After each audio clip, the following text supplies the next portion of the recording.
hi. Alrighty, ladies and gentlemen, it's time for your very late out of date AEW Full Gear 2023 review. I didn't watch it the night of. I saw basically like the 0 hour on YouTube when I was like on the way to something. Basically, the night of full Gear, I had stuff to do. Originally, I was gonna try to watch it, but I had stuff to do and whatever, which I guess like I kind of enjoyed going out that night. I was not looking forward to watching the show, but then I did see the highlights, and I did so. Honestly, I'll be honest with you. Again, I'm not the biggest AEW fan at all. I'm not the biggest modern wrestling fan at all. I don't like modern wrestling. I think a lot of people in AEW suck. I think WWE sucks too, because of how this whole modern generation of wrestling like to do kicks and flips, and it's all about indie bullshit. They're not really like storytellers. They don't really have stories and characters and shit like that. And like, they're only all about good matches. Tonight was the excuse for having good matches because it was the pay-per-view. The build sucks, but again, the advantage of guessing with the pay-per-views or whatever, despite the build being good or not, I will say, based on like what happened on the show wasn't actually that bad. I will give credit. The show wasn't bad. It was actually a pretty solid show. I would probably go on and say this was actually not like probably one of the few AEW pay-per-views that I do like. I will say that. They did try to make this pay-per-view must-see or whatever.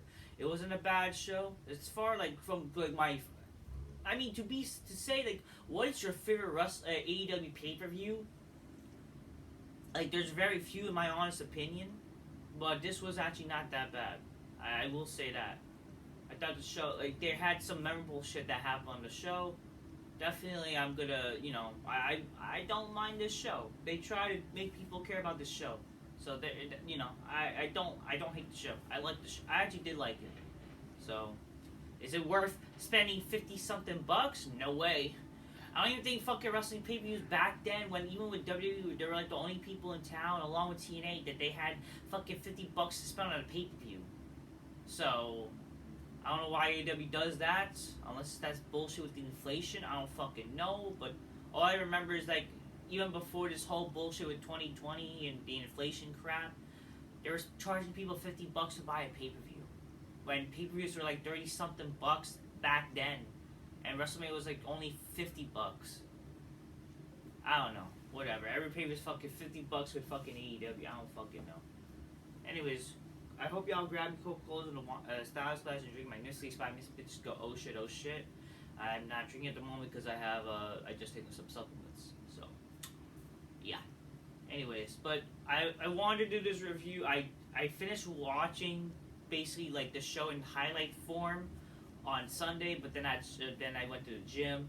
I wanted to record a video Sunday night, but my iPad was fucking up or whatever. Now I'm like recording the video now. So this video will be uploaded basically the Monday. Hopefully this will be uploaded, I don't know, in the afternoon time before, and then I'll do my Raw review, whatever. I hope everybody's going to have an enjoyable Thanksgiving week. God bless y'all. Definitely I'm thankful for everybody. Despite, I guess, certain trolls and shit like that, but whatever. Apparently I'm a troll. Like, I don't understand how am I a fucking troll. I'm just keeping it real, you dumb fucks. I don't fucking hide around with I don't hide behind some stupid fake voice, fake whatever, I'm real. I don't know. Anyways, so yeah, let's talk about the show, shall we? Start the show. So the pre-show, or the 0 hour, I did not care for the 0 hour, I'm not gonna lie to you. I did try to watch it, because apparently it matters. And it does matter, I guess, the entire show. It's like, if like something's gonna happen on the 0 hour that's gonna affect the entire show, won't it make sense to have it on the actual show? Such as the MJF Samoa Joe match. Like basically the match you've been building up and you're basically putting it on the 0 fucking hour. Like how does that make any fucking sense? But whatever. Anyways, before all that, the first match of the 0 Hour, Eddie Kingston defeats Jay Lethal for the ROH title. Again, I don't give a shit about ROH. How can I forget? Oh, it's Ronda Rousey is in ROH. Yeah. That's really good thing, put butts in the seats.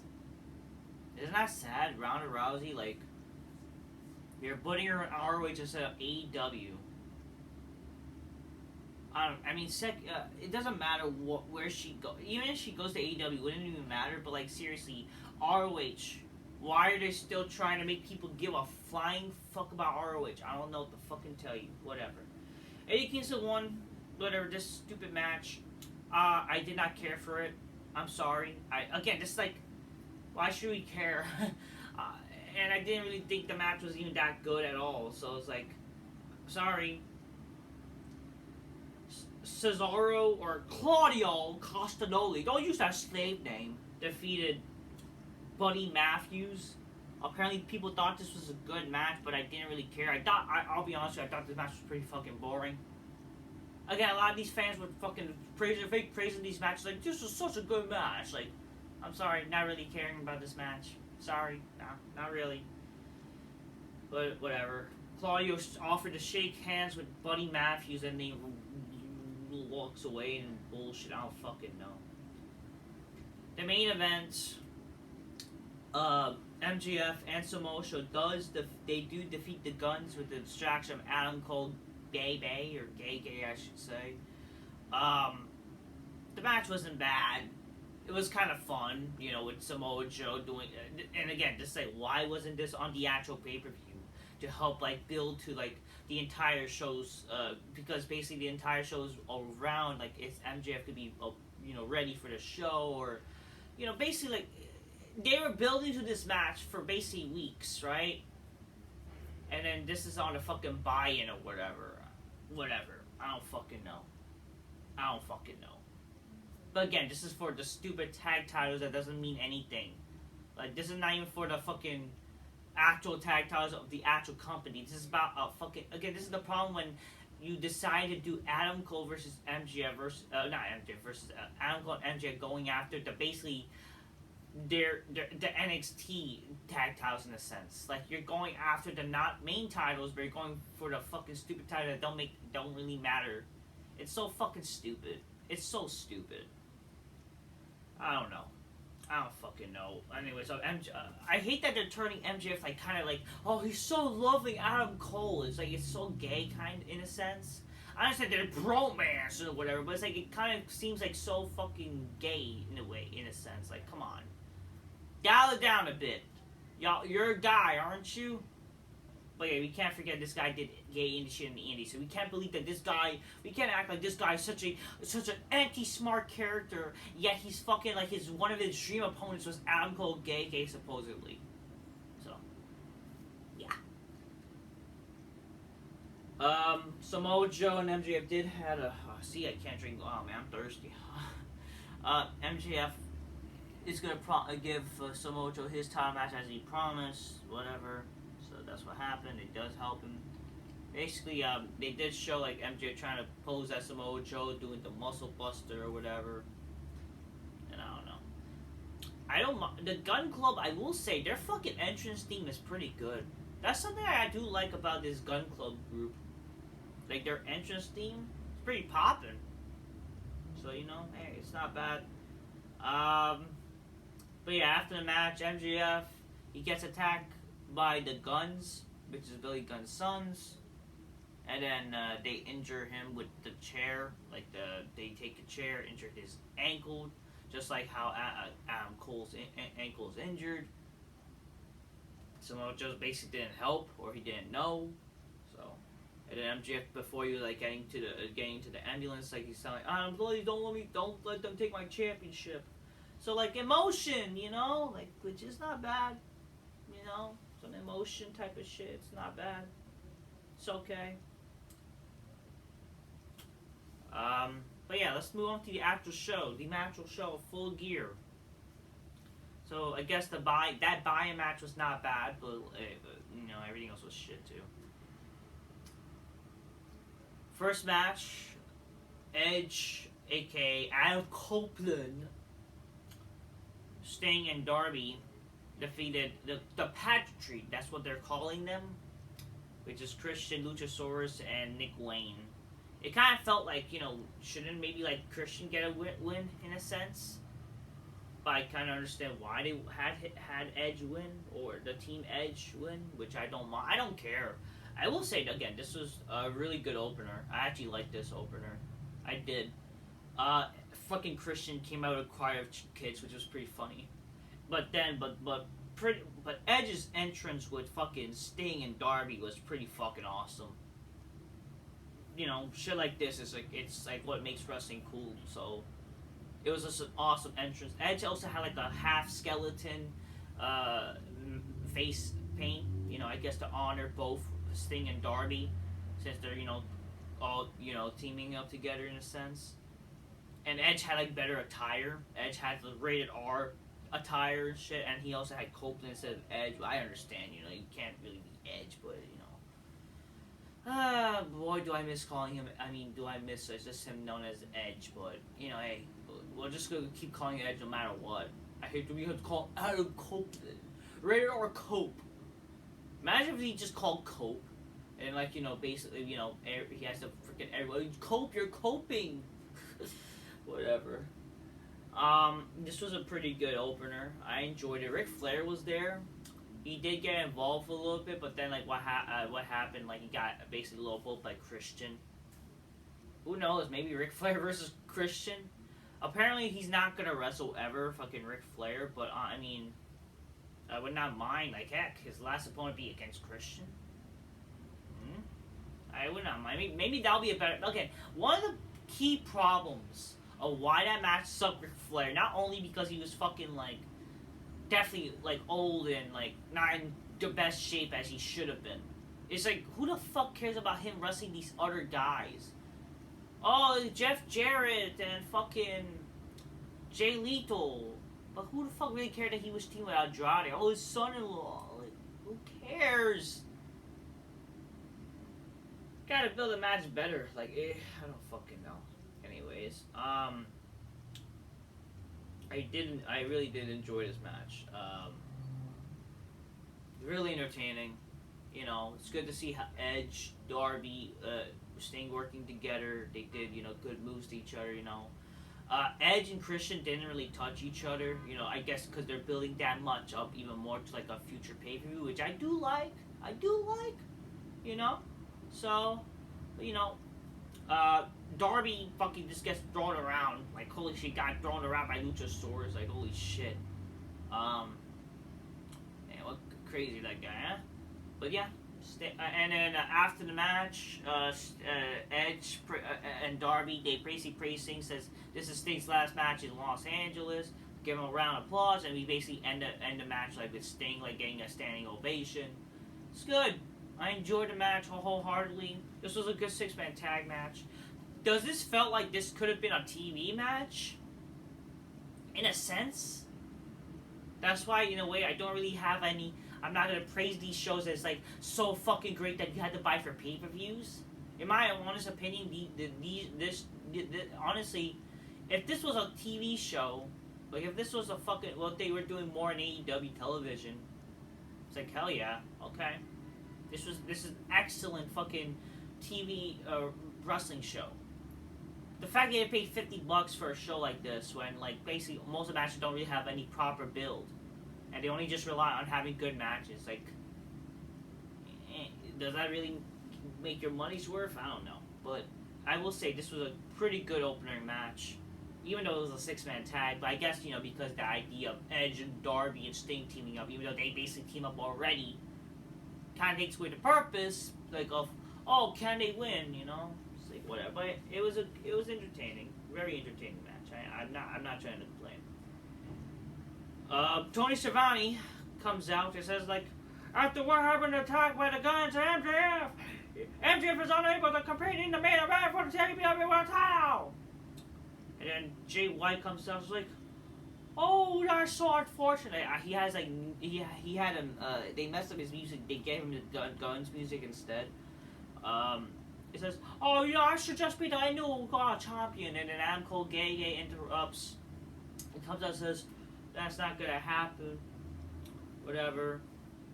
I promised MJF that I want to leave. Let White leave with the championship. So, how about I take your place instead? People thought this was like idiotic booking. But you know damn well, like, they're gonna do some bullshit where MJF was gonna come back. It was gonna basically be like typical. It was gonna be like a Stone Cold type of thing, or it was gonna be basically some sort of overbooking MJF to try and make him look like a fucking crazy, like, he's coming back. He's not gonna let his title go cliche. It's basically, again, it's typical fucking babyface shit where they're gonna fucking overbook the guy to come back to People complain about overbooking of Roman Reigns and shit like that, right?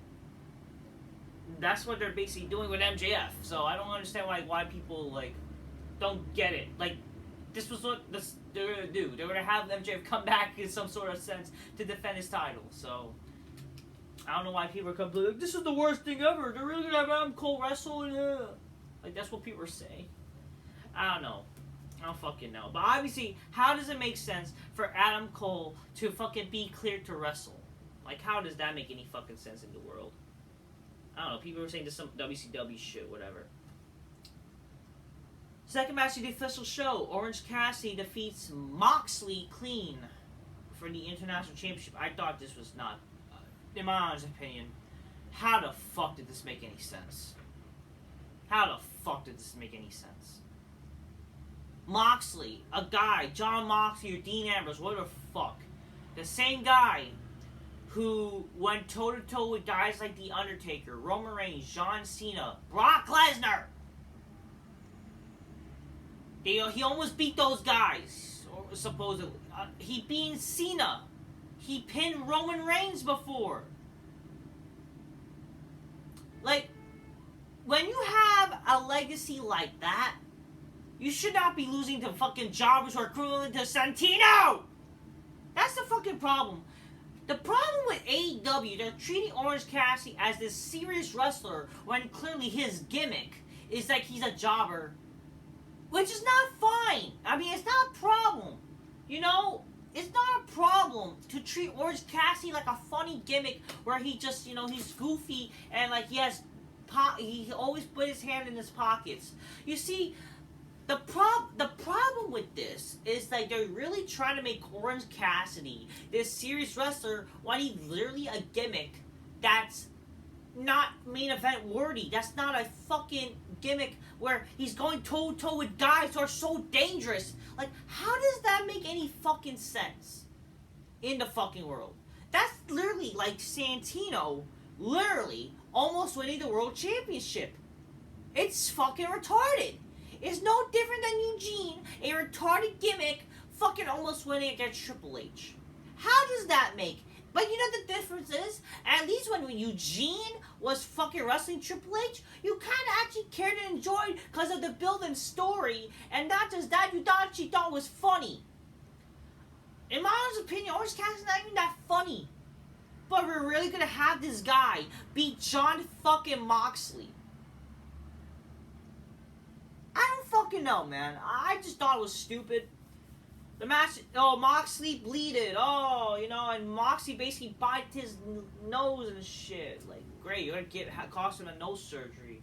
I don't know, I always get fucking weirder with the nose because, from my experience with the trauma of my nose with getting nose surgery and shit like that, so, that's kind of yeah, but, I don't know. I guess Moxley's so gay for the nose, huh? He'll kiss men in indies and then he'll bite people's noses. Again, John Moxley, Dean Ambrose, the guy is just so uncool, and he'll really fucking lose to this fucking guy. You put him over, I don't give a fuck. You should not be putting over a guy who's basically equivalent to Santino. God, who else? The Hurricane. That's like the Hurricane beating fucking legit John Cena. Like, come on here. It's no different than the Hurricane. It's no different than fucking Eugene. It's no different than Santino. These goofy gimmicks. And you're gonna have them really... Like, that's again like fucking Hurricane being Kane, for fuck's sakes. With the choke slam. How does that make any fucking sense? in the world of kayfabe, the world of fucking making sense. Oh, no, kayfabe's dead. Well, that's your fault, you know? Yeah, I hate that. Like, this is one of the things I hate about AEW, man. Fucking Orange Cassidy, my fucking ass, man. And you know, isn't that fucking stupid? This guy, he does the Superman punch or Orange punch, and people complain about fucking Reigns doing the Superman punch. Technically, the Superman punch is like a fucking move they do in UFC, in MMA. But it's a problem if Roman does it? I don't fucking know.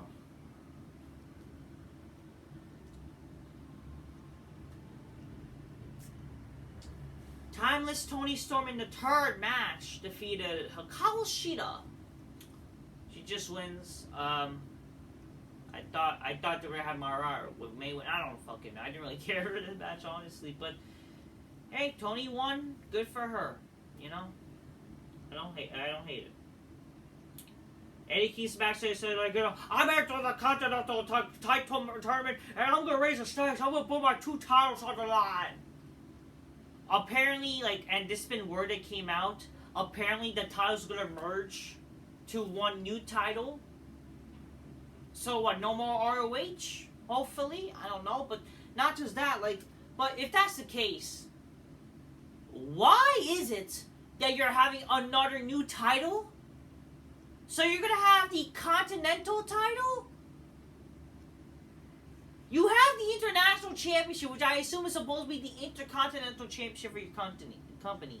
Now you're having Continental. You might as well just do... Why don't you just either have the... Unless they're going to do that bullshit where, oh, the International title and the Continental title, they're going to merge one day.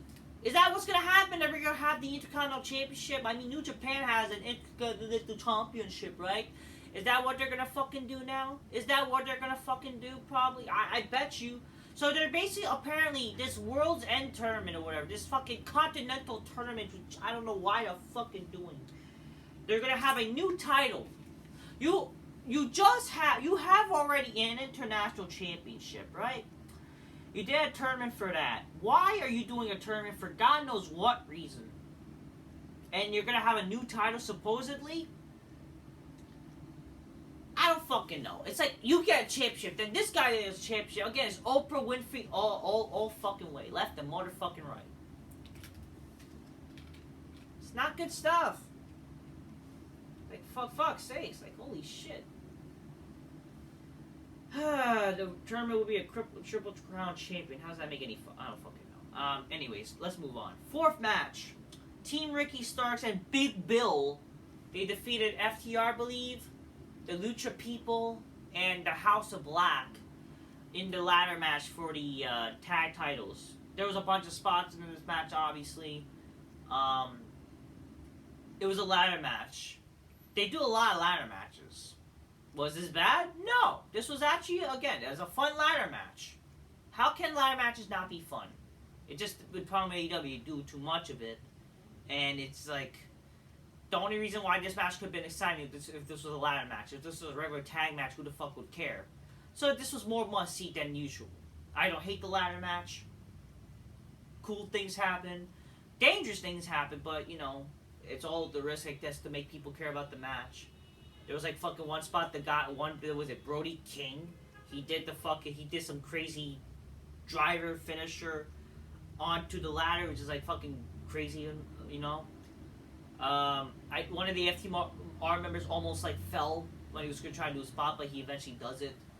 You know, they used the ladder. Not bad match, man. I like the ladder match. You can't go wrong with a nice ladder match. It's just they do too much of it, but hey, not bad. You know, enjoyed it. Not a bad ladder match. Definitely they put their bodies on the line. Not gonna deny that. I don't care for Ricky Starks, but you know, whatever. Good for him, I guess. Fifth match. Julia Hart, ladies and gentlemen. Oh, man. She may be freaky, but hey, she's invited to my big black couch, you know? Bring your black fucking leather self to my big black couch, you know what I mean? No, you shouldn't have gotten married, by the way, you know? So whatever. But Julia Hart, she defeated... I got more to say for the other bitches, don't worry.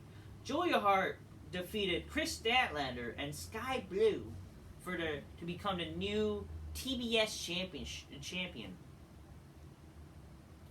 All these chicks are invited to my big black couch. I know I said Sky Blue was a butterface bitch. She still kind of is, but you know she'll get the business done if she lucky. But you know what? I will say this. This is probably the best women's match I've seen in a while. Why? Because this was ass-tastic. I would say this match was ass-tastic. This is big black couch material. They're inviting my big black couch for it. It was ass-tastic. I loved it. But not just that. I mean, not only aside from like an aesthetic, because it had a nice plot. It was good, you know, good ring action, but good in-ring action. Bullshit. you know, but it was good. It was good. It was ass-tastic. I will say that. It was ass-tastic. Julia Hart, though, you know, she's invited to be big black couch. Chris Statlander, why not? Sky Blue, you big butterface, but you know, alright, come on here. People like to talk about your ass, you know, come over too. You know, it's good stuff. But yeah, match was not bad. It was ass-tastic. I liked it. She should, you know, it's good stuff.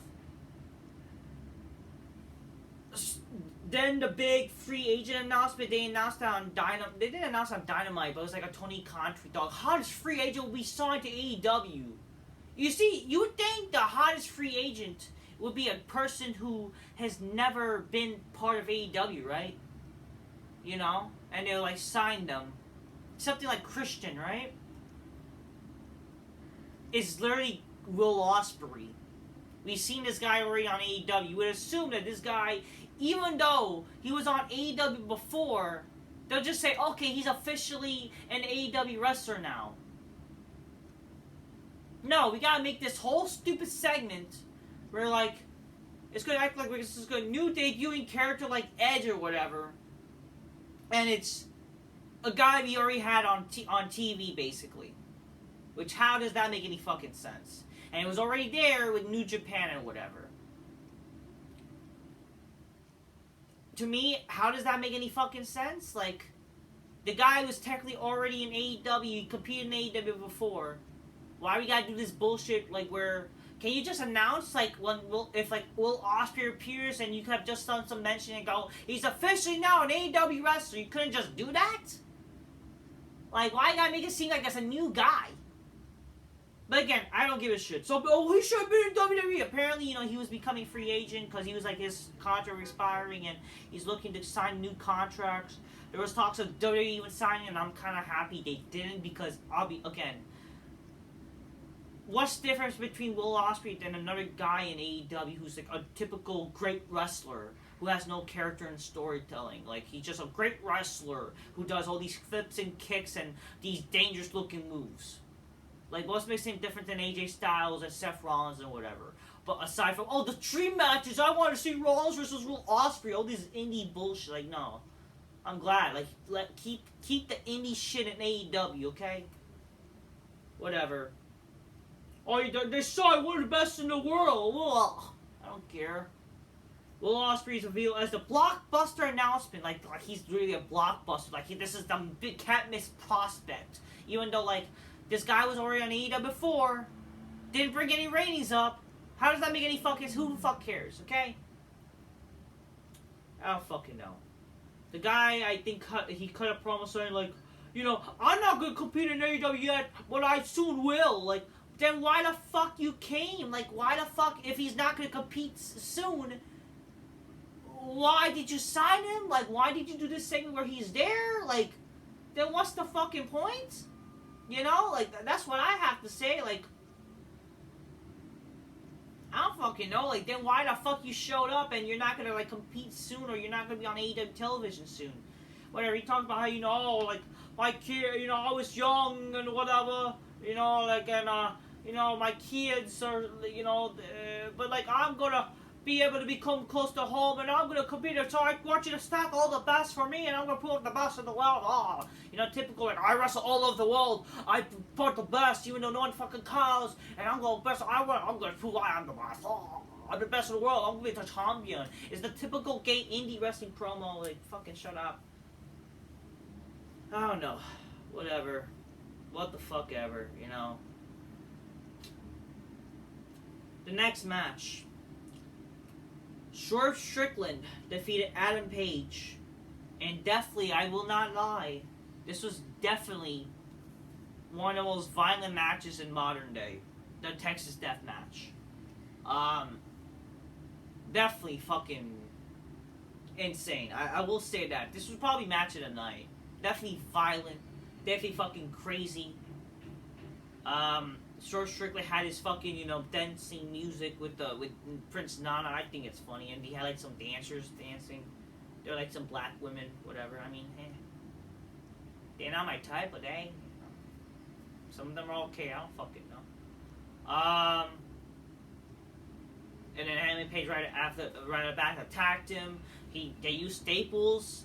They were like sucking each other's blood like vampires, which is like, hey yo, you know.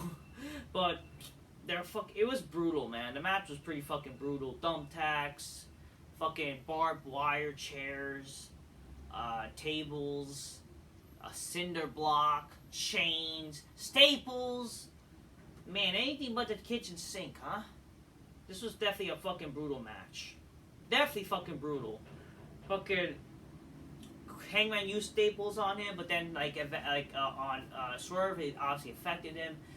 Eventually, Swerve, like, he grown to adjust the pain, which is like, bro, aren't you already in pain? Like, whatever. I don't fucking know. They're trying, like, you know, he's became super sane out of all of a sudden, whatever. He staples himself, but then, you know, like, eventually they fucking keep brawling. Definitely, this was a fucking brawl as hell, you know? This was definitely insane. I will give credit to both men. I'm not a big fan of fucking Hangman Page as a wrestling character. And I don't really care much for fucking Swerve Strickland. But this was definitely a match to help them. Like, this basically fucking helped shine their careers of anything. It definitely made them look good for this show. Definitely they had the match of the fucking night. You know? Definitely a fucking violent match. Fucking brutal fucking match. The match ended with fucking a cinder block after Brian Cage got involved. But then Hangman take him out with a barbed wire. Prince Nana gets put through the table. Then after the match, Swerve Strickland used a cinder block. And then he fucking chokes out Hangman Page the same way that he did to Moxley. He didn't tap out, but he lost with the count of 10. This was fucking crazy. This was actually a big fucking match. And if I was able to see this fucking match, you know, in the proper sense of like watching it on TV instead of a laptop, it would have been made better. But again, a great match is a great fucking match. Fucking brutal as fuck. The match was good. This was fucking great. It was a fucking crazy fucking Texas Deathmatch. So I will give credit to that. Definitely help shine themselves. Will it help fucking their careers? We'll see. But like, the reality is, you know, like, the problem is, like, I don't know. It's still AEW. Like, will they really fucking help push them to stardom to look good or whatever? I don't fucking know. But the match was definitely fucking amazing. It was definitely fucking dangerous as fuck. It was great. I will go on to say that. It was fucking a must-see match for if you want to see hardcore wrestling, right? Pretty hardcore. So, they used everything. It was fucking hardcore, definitely. They were definitely grueling, gruesome, like, you know, but, you know, it lived up to what the name was, and it would definitely withstand the name, you know. Definitely gruesome match, but good match. Definitely great. That's probably match of the night. The Golden Jets defeated the Young Bucks, and now they get the title shot that the Young Bucks are in. This match again. And then the Young Bucks, they had a tantrum after the match, which was funny, I guess. This match really didn't have a proper build, or didn't make any sense build-wise, too, but the match was fine. It was fine, you know. Fine match. Especially after that match, it was fine. Then the main event, Adam Cole Gay comes out. He was going to fight, but then, oh, get it? He couldn't believe MJF coming back with, he's kind of like Stone Cold Steve Austin style, even though he's hurt and whatever, he's, selling that leg injury, he drove and whatever, I don't know. Sometimes wrestlers lack proper selling, I don't know, but, I don't know. He came, whatever, he was coming back. And then he decided to compete anyways. Eventually, Jay White went after the leg. So, ring rate psychology. Again, like, how did it make any sense that MJF kept coming back? Like, even, like, how did it make sense that MJF keep going through this match without, like, with his leg being the same way? I don't fuck, whatever. It's, like, not always proper selling. Like, sure, they're still, like, they're showing that they're injured, but yet they're doing all these moves. Like, whatever. I mean, in a way, MJF did kind of sell it whenever he does some certain moves, but, it's just, why are you doing them? You're hurt, whatever, right? I don't know. That's the problem with wrestling sometimes with trying to sell, right? Or an injury angle, but whatever. The match wasn't bad. It just, like, it didn't make any sense still that Jay White was going to win, or not going to win, or was having a world title match at a pay-per-view. Again, I don't care for Jay White, unlike, like these smarks. MJF does win the match, thankfully. I mean, it's kind of, we already know who's going to win, because, again, they did this shit where it's the typical babyface gets his title stolen by the heel, and he wins it. He wins. It's gonna. It was bound to happen. The referee was knocked out, but then, MJF, like, he got the diamond ring thanks to Adam Cole Gay. He does also try to do some low blow to Jay White after when he tried to cheat. He eventually does win. There was an announce table spot, but then the fucking table already broke. But he just does it anyways, just doing an elbow drop. But yeah, he does eventually win the match. The match wasn't bad. If this was a TV World Title match, it would probably have been a great TV World Title match. Because that's honestly what it was only good for, really, in my honest opinion.